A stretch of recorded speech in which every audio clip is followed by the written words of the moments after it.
Doctor Bhimrao Ambedkar का जन्म मध्य प्रदेश के इंदौर शहर में स्थित महू में हुआ था, जिनका नाम आज बदलकर डॉक्टर अंबेडकर नगर कर दिया गया।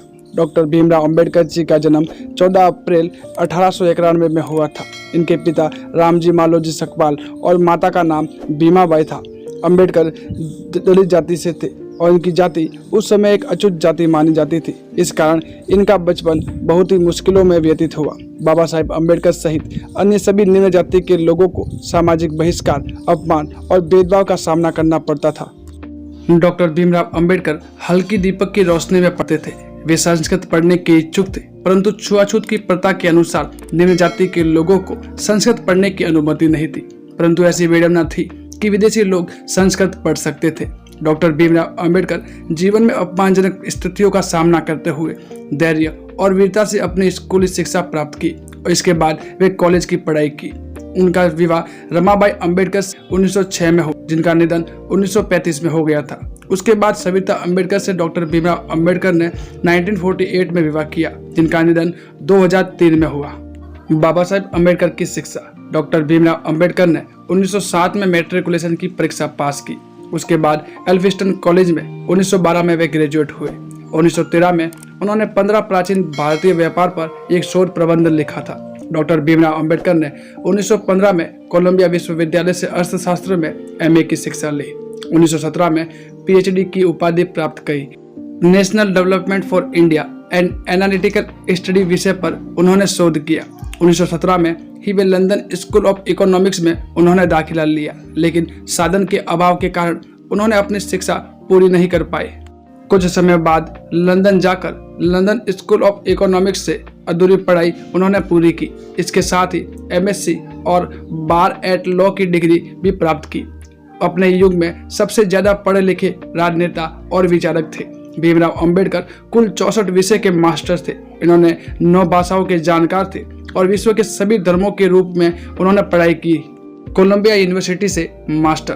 कोलंबिया विश्वविद्यालय में छात्र के रूप में अंबेडकर 1915 से 1917 में 22 वर्ष की आयु में संयुक्त राज्य अमेरिका चले गए। जून 1915 में उन्होंने अपनी एमए की परीक्षा पास की, जिनमें अर्थशास्त्र उनकी प्रमुख विषय थी, जबकि समाजशास्त्र, इतिहास, दर्शन शास्त्र और मानव विज्ञान उनके अन्य विषय थे। उन्होंने स्नातक और के लिए प्राचीन भारतीय वाणिज्य विषय में रिसर्च का कार्य प्रस्तुत किया।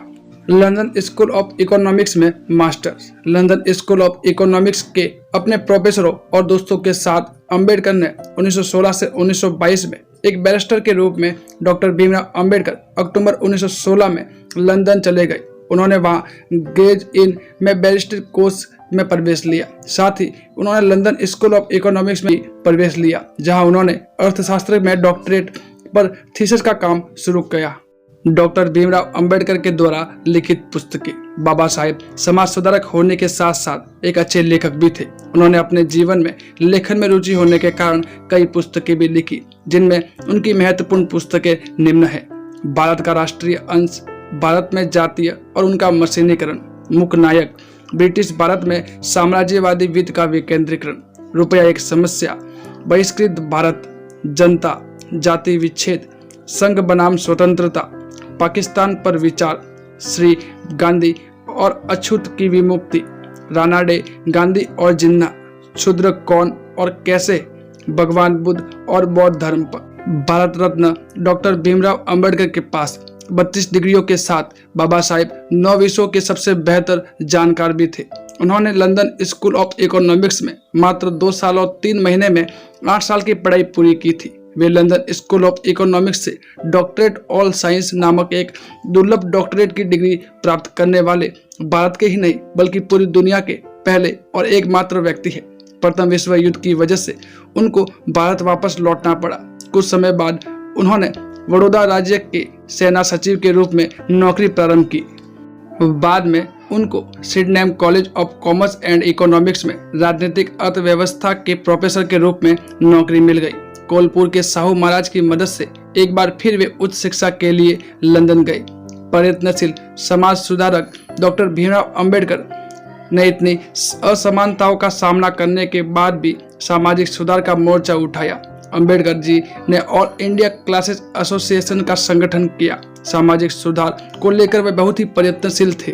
ब्राह्मणों द्वारा छुआछूत की प्रथा को मानना, मंदिरों में प्रवेश न देना, दलितों से भेदभाव, शिक्षकों द्वारा भेदभाव आदि समाज सुधार करने का प्रयत्न किया, परंतु विदेशी शासन काल होने के कारण ये ज्यादा सफल नहीं हो पाया।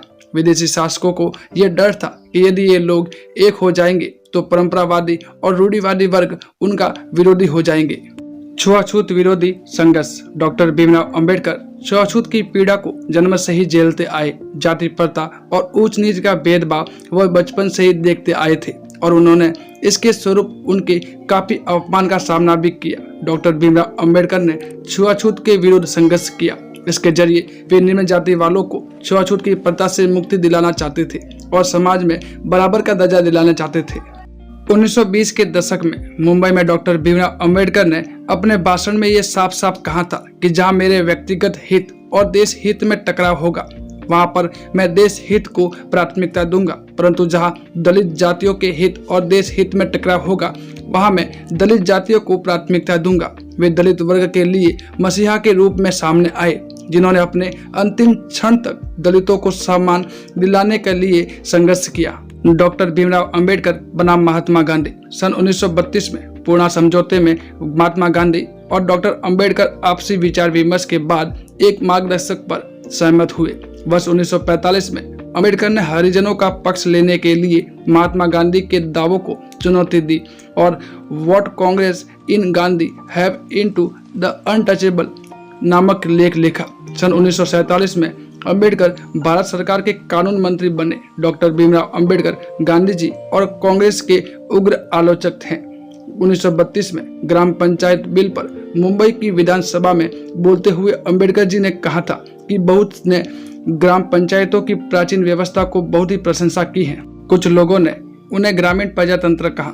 इन देहाती प्रजातंत्रों का गुण जो भी हो, मुझे यह कहने में जरा भी दुविधा नहीं है कि वे भारत में सार्वजनिक जीवन के लिए अभिशाप है। यदि भारत राष्ट्रवाद उत्पन्न करने में सफल नहीं हुआ, यदि भारत राष्ट्रीय भावना के निर्माण में सफल नहीं हुआ, तो इनका मुख्य कारण मेरी समझ में ग्राम व्यवस्था का अस्तित्व है। डॉक्टर भीमराव अंबेडकर का राजनीतिक सफर। 1936 में बाबा साहेब ने मजदूर स्वतंत्र पार्टी का गठन किया। 1937 के केंद्रीय विधानसभा चुनाव में उनकी पार्टी को 15 सीटों की जीत मिली। अंबेडकर जी ने अपने इस पार्टी को all India schedule caste party में बदल दिया। इस पार्टी के साथ वे 1946 में संविधान सभा में चुनाव के लिए खड़े हुए, लेकिन उनकी पार्टी इस चुनाव में बहुत ही खराब प्रदर्शन किया। कांग्रेस और महात्मा गांधी ने अछूत लोगों को हरिजन नाम दिया, जिससे सब लोग उन्हें हरिजन ही बोलना लगे, लेकिन अंबेडकर जी को ये बिल्कुल पसंद नहीं आया और उन्होंने इस बात का कड़ा विरोध किया। उनका कहना था कि अछूत लोग भी हमारे समाज का एक हिस्सा हैं, वे भी बाकी लोगों की तरह आम व्यक्ति ही है। अंबेडकर जी को रक्षा सलाहकार कमेटी में रखा गया और वायसराय एग्जीक्यूटिव परिषद उन्हें लेबर पार्टी का मंत्री बनाया गया। बाबा साहेब आजाद भारत के पहले लॉ मंत्री भी बने थे। बाबा साहेब को मिले पुरस्कार और सम्मान। 1990 में उन्हें भारत रत्न, 2004 में पहले Colombian ahead of their time, 2012 में द ग्रेटेस्ट इंडियन का सम्मान भी प्राप्त हुआ। डॉक्टर भीमराव अंबेडकर का निधन। बाबा साहेब डॉक्टर भीमराव अंबेडकर सन 1948 से मधुमेह यानी डायबिटीज से पीड़ित थे। वे 1954 तक बहुत ही बीमार रहे थे। 3 दिसंबर 1956 को डॉक्टर अंबेडकर ने अपनी अंतिम पांडुलिपि बुद्ध और धम्म उनको पूरा किया और 6 दिसंबर 1956 को अपने घर दिल्ली में अपनी अंतिम सांसें ली। बाबा साहेब का अंतिम संस्कार चौपाटी समुद्र तट पर बौद्ध शैली में किया गया।